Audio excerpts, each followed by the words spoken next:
You're listening to the Yeshiva of Newark at IDT podcast. I'm your host and curator, Rabbi Abram Kibalevich, and I hope you enjoy this episode. You've bought your tickets. The ushers are about to open the doors. Yes, the Projectionist has Semicha is about to start. But first, you've heard me on this platform touting NRS, a great company whose many dedicated employees I get to see in action. NRS Pay has recently launched its new cost-cutting program called Cash Discount. The way it works is any vendor using NRS Pay Cash Discount has their sale register tabulating automatically a dual pricing, which offers customers a choice of a cash payment, which could result in up to a 4% discount over swiping their card. If your business meets the $18,000 a month threshold, there's absolutely no monthly fee to incur. NRS Pay Cash Discount makes it less expensive to accept credit cards, so you'll save money while helping your customers save at the same time. NRS is offering a time-limited deal right now on this state-of-the-art system. You'll get a free card reader with zero hidden fees, no long-term contract, and no early termination fee, which means you can switch your processing plan without penalty. NRS Pay is a proud part of the IDT Corporation that I've been associated with for over 10 years and has integrity built into its corporate DNA. I know its founder and officers and salespeople, and they truly stand by their product and will help you with live stateside-based customer service on any issue or question. Check nrspay.com for more information or call 833-289-2767. And now here's the Projectionist has Semicha. Enjoy. Clear the aisles. The Projectionist has Semicha. I'm here with Yitzhak Kolakowski, and tonight we're going to talk about something which, for modern audiences, they sort of shy away from. They sort of, it's like a reality that people don't want to look at. And that is, of course, people that are large. We're talking really about fat actors, especially comedians. Today, Yitzchak, correctly so, there is a tremendous amount of emphasis on being healthy. It isn't just about your body shape and being able to fit into a Speedo. It's about, we know what obesity brings, and the idea of somebody being enormously or even slightly overweight, it's like, ooh. It's interesting because, it's going back the other way where, there's the whole stigma against fat shaming. There's a popular cartoon called Bluey about a family of dogs, and there's one scene that was extremely controversial where he's standing on the scale and he's looking at his belly and he said, I better go on a diet. Some I know it was childhood psychologists that thought that this was a form of fat shaming and it shouldn't, not appropriate for children's cartoons. But on one hand, we don't want to fat shame. On one hand, we don't want to make people feel bad. We want to have Barbies that are fat. We want to have, we want to have Dove soap models that are extra size. We don't want anyone to, we don't want anyone to say there's wrong with being a big woman. But on the other hand, we do believe that, isn't it terrible that this actor got so big? Isn't it terrible? Look, I'm sure there were so many health problems. And the truth is, many of the actors who were big, and we want to talk about some of them tonight, had a number of health issues. And probably they were exacerbated by the extra weight they were carrying. We all know the Ruben-esque model, the idea of fat being healthy. Clearly, in the advent of the 20th century, and clearly now in the 21st century, we sort of have extremely weight consciousness. In fact, there were many films in the 50s, by the way, that were all about the new athletic push for people to lose weight. There was a number of films that really sort of made fun of the health craze, but didn't necessarily dismiss it. Well, I remember. We know there's so many actors and actresses in Hollywood who, Laird Kruger was one of them, who actually, I think what caused him to die was a certain medication he was on that would somehow help him lose weight. Judy Garland, of course, who became almost, so thin at certain times of her life, was also based on these weight-losing drugs that were forced upon her because, she was fat shamed to the point that, she couldn't get parts and she couldn't get starring roles. And we know that the type of extreme things that these actors and actresses did in order to get ready for a part. I mean, if we're going to start, darshaning about it, everybody knows, of course, about Robert De Niro, his performance as Jake LaMotta in Raging Bull that in order to play the older, fat Jake LaMotta, he ate and ate in order to put on 50 real pounds. So, the idea of weighty actors and actresses, I think it's a very big picture. As we said, let's zero in on the clowns. Let's zero in on the ones that their girth was part of really their appeal. The first famous one is talk about Fatty Arbuckle. Well, he did not like that nickname. He insisted people call him by his name, which was Roscoe. But yet that was the name that he was always given in the credits. A very popular, of course, silent film comedian with the Keystone Cops, did work with Buster Keaton, with Charlie Chaplin, with Stan Laurel in those early days, and did a lot of good, physical humor, but also, just his facial expressions and stuff. There obviously wasn't much to be done verbally, except the intertitles in the silent film. So it wasn't. Was he usually meant to be some sort of jolly, friendly person, or was he more of a? He never played the heavy. He never, as far as I saw. He might have been heavy, but he never played a villain. Not that I can recall. Now we talked about Fatty when we dealt with female directors. We talked about Mabel Normand and her working with Fatty Arbuckle, and again, because of the, how things were not so exact and recorded in those days about who contributed what, so we weren't sure exactly how much Fatty was the director and how much Mabel was. But he clearly, especially in the silent era, you needed to be a kolbeinik, as we say in Yiddish. You needed to be someone who could, sometimes direct. You could write, have an aspect in camera work. So, Fatty was part of that period. Now, I think, there's an infamous end to his career. Yeah, well, it wasn't exactly the total end, but it was near an end. There was a woman, Virginia Rappe, who died under very mysterious, circumstances, and he was accused of raping and murdering her, even though he was found not guilty, and there seems to be zero evidence that he was involved with it. That scandal ruined his career, but it didn't totally end it. He did, for a while, do some work with various pseudonyms, particularly directing. And then in the end, he did try to do, I think he made one or two talkies that weren't very successful.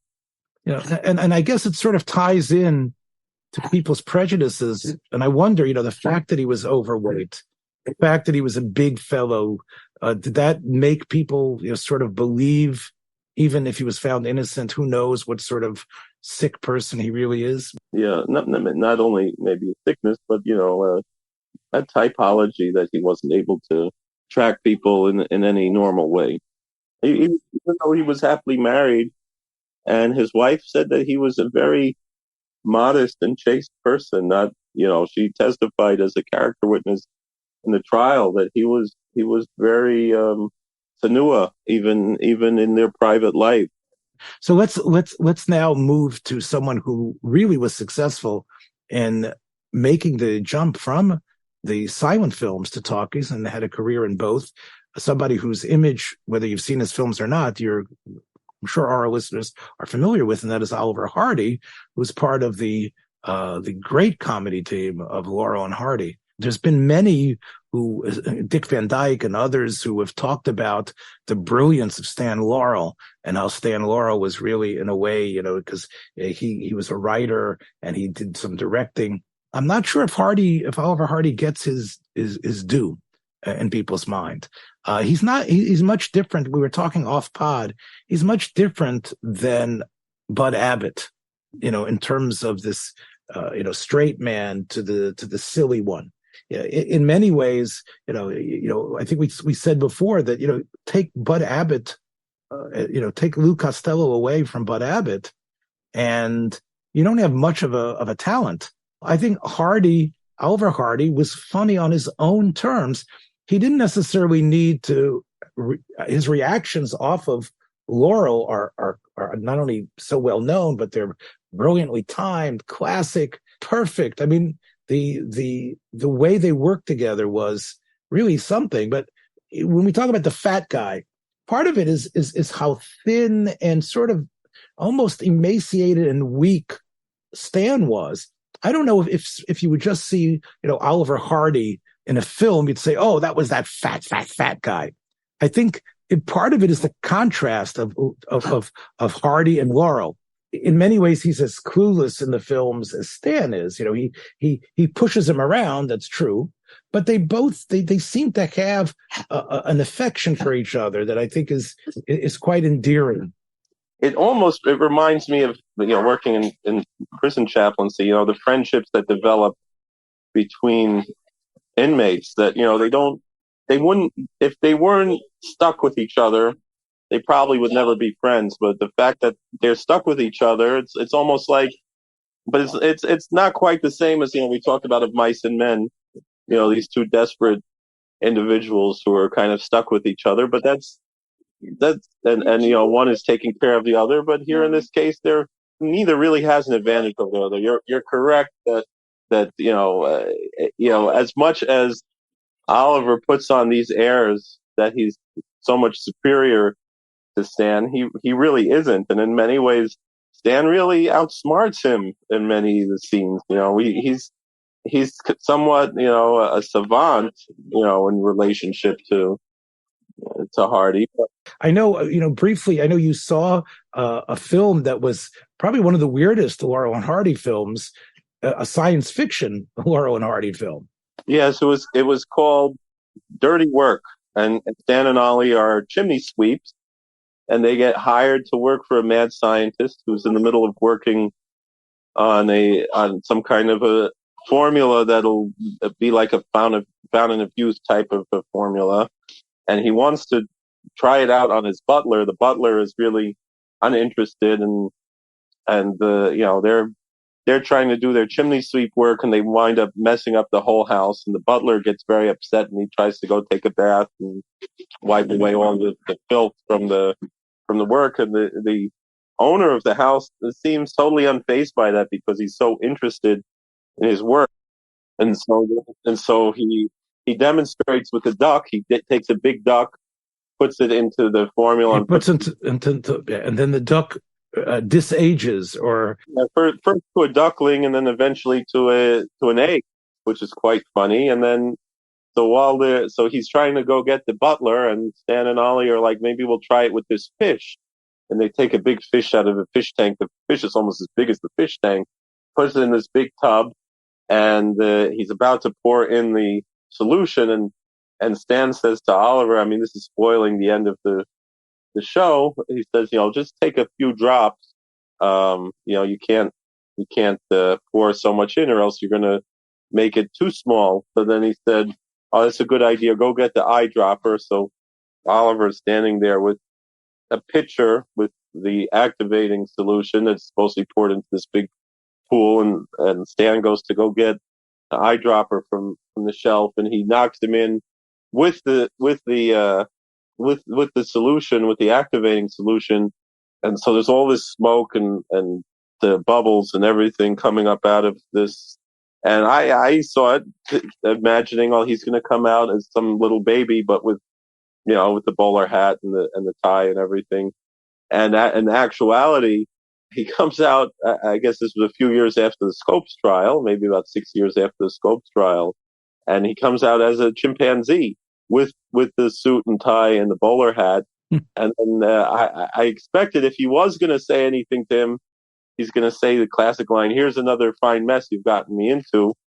But actually, he said, "I have nothing to say to you," and that was the ending line.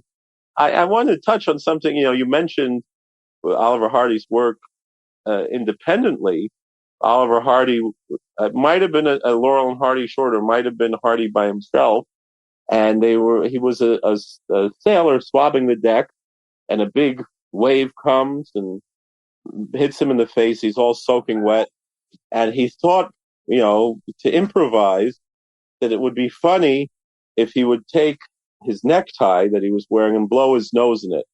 But he realized that at that time, film was extremely expensive, and if he would have done something the censors would have said had to be edited out. Max Sennett would have made him pay for it himself. He wouldn't have taken the cut. He would have charged the bill to Oliver Hardy. So instead of blowing his nose in his tie, he just fiddled with his tie, and that became his trademark. Which really it's really somewhat endearing. It's almost like a nervous tick when Hardy would try to assuage someone who was accusing him or something. You knew when he reached for his tie.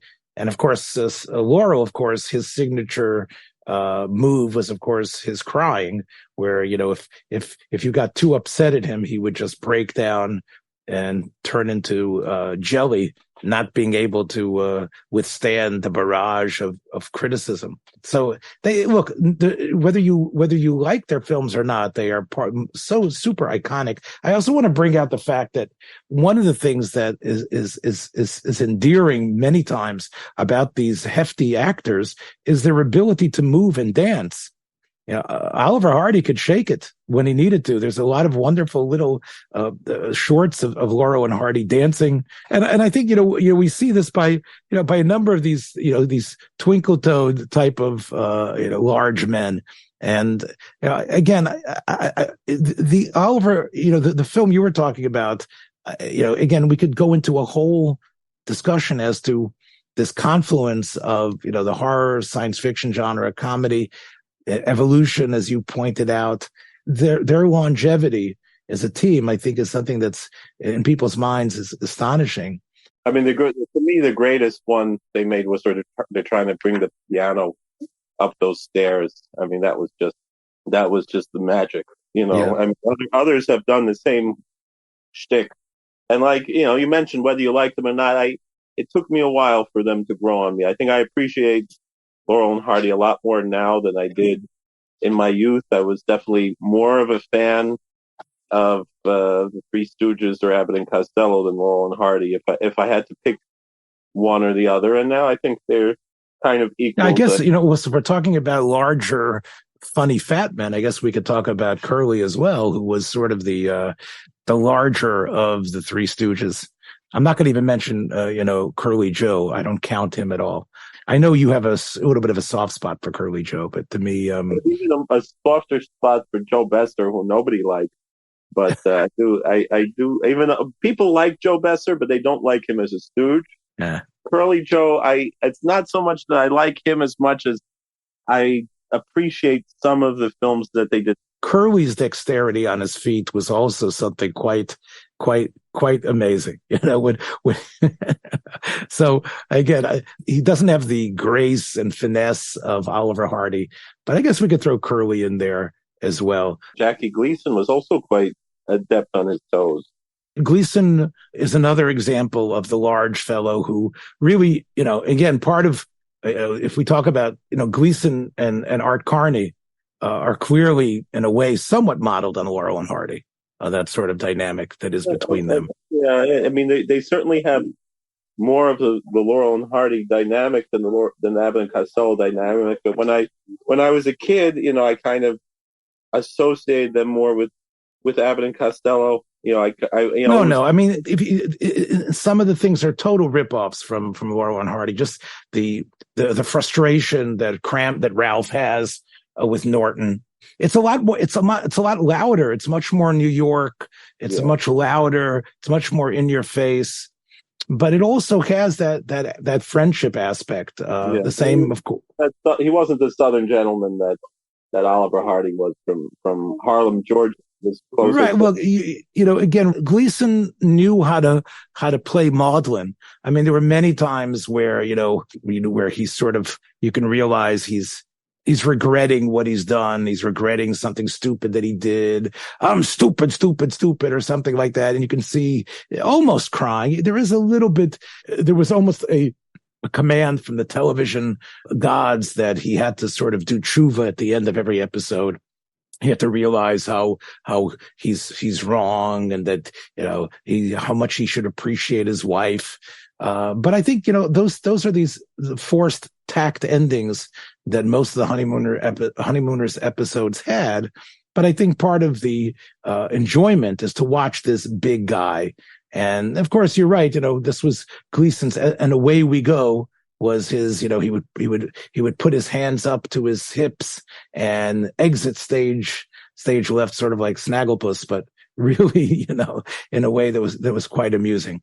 He had quite an interesting personal life. His friendship with the Lisker Rebbe from the Upper East Side. Gleason was very close to Gleason had a very strong relationship with the Jewish people, and he continued that, of course, in Miami Beach, where he had where his show originated from. I used to watch his show every Saturday night, live from Miami Beach. There were people who talk about, Chris Farley, and they'll talk about John Belushi, and John Belushi was clearly a ball of energy. He was really, a superstar comic. Because he was high on cocaine the whole time. Yes, he was.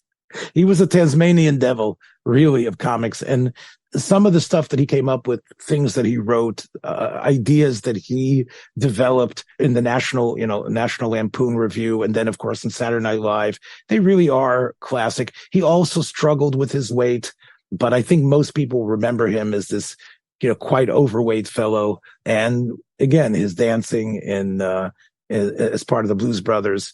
I don't think people will say that Belushi is sort of like the jolly fat guy. He's just sort of like the animal. He's just sort of like a force of nature. I think, again, we could probably ascribe and put into this rubric as well, Jack Black and what he did in School of Rock. Jonah Hill in Superbad, of course, started off fat, but now he lost a tremendous amount of weight. But I really want to talk about, to me, my favorite fat guy of them all is John Candy. And again, we've mentioned a lot here today, from Arbuckle all the way to Farley. To me, John Candy is the prototypical fat guy who is self-conscious about his weight, who is over-friendly to a fault, tries to get people into it. And there are different iterations of the characters that he developed on SCTV. Some of them were sort of like dim-witted bozos. Others are like hustlers, like the Johnny LaRue character. And Candy used his weight, but his enormous talent behind it. Not only playing, I think we've talked about on this platform, the great shtick that he did as a grown-up version of the Beaver, and probably one of the best scenes, but also he did Pavarotti, Orson Welles, Alfred Hitchcock, and doing them with such aplomb. He was a young fellow. Candy died terribly young at 43 years old from a heart attack. You can see as his films progressed how large he was getting. I think one of the films that I might have seen it many years ago that we could maybe recommend this. Not only, of course, all the SCTV's material that he did before 1983, which is classic, great, including the Schmengis and Dr. Tongue and just Mrs. Falbo's assistant with the great, brilliant Andrea Martin. Anything Candy was in, or playing Julia Child in the SCTV Battle of the Stars, Julia Child fighting Mr. Rogers. All of that is gold. Recommended. You can watch that over and over again. But the film that could make our list would be 1981's Bill Murray vehicle Stripes, that he plays Dewey Oxenberger.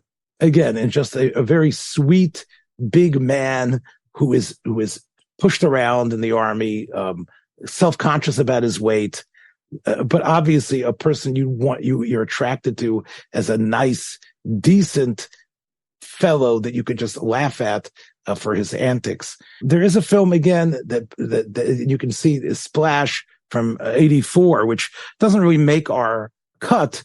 But I think that's sort of where Candy goes mainstream. I think he gets third billing after Tom Hanks and Daryl Hannah. The film doesn't really make use of him in the best possible way, but you can see, Candy at work there, playing the sort of lecherous older brother who, in a way, has a heart of gold, despite the fact that his penchant for lechery and boozing and other things. And to me, the Candy film which is sort of like typifies him and really shows him as very, very large. You can see him probably, definitely in the 300 plus range is Uncle Buck. John Hughes really made this star vehicle for Candy, although it doesn't have the pathos and real brilliance really of Planes, Trains, and Automobiles. You can see it almost every scene Candy is dominating. Not only did John Candy do the animated series of Camp Candy, but Bobby's World. That was one of my favorites, Camp Candy. That was. And, and Bobby's World, of course, has a character which is clearly based on John Candy. It wasn't voiced by Candy, but that's even a bigger favorite. That's a really brilliant show, Bobby's World. Yeah, Bobby's World is probably one of the best things that Howie Mandel has done. One has to also mention, I think, Candy's. I think it's probably one of the weakest Mel Brooks films, Spaceballs. But Candy's role in it is quite funny. Candy plays Barf, who is sort of like Chewbacca. But, again, like Chewbacca is funny as he is, as this sort of like this giant, he's a giant Wookiee. But, Candy playing basically a dog. He basically plays a giant dog animal. And Candy in it is gold. I can't say the same as for Rick Moranis, who of course plays Dark Helmet. I think Hollywood was looking for ways to plug this fellow in and to find places for him. Candy was a great ensemble actor and could do whatever was asked of him. Again, I think Chris Farley is somewhat one note. And again, obviously everybody's going to have their own taste about who, but I think the epitome to me of the jolly, insecure, overdone, lovable fat guy has got to be Candy. Our listeners can perhaps disagree.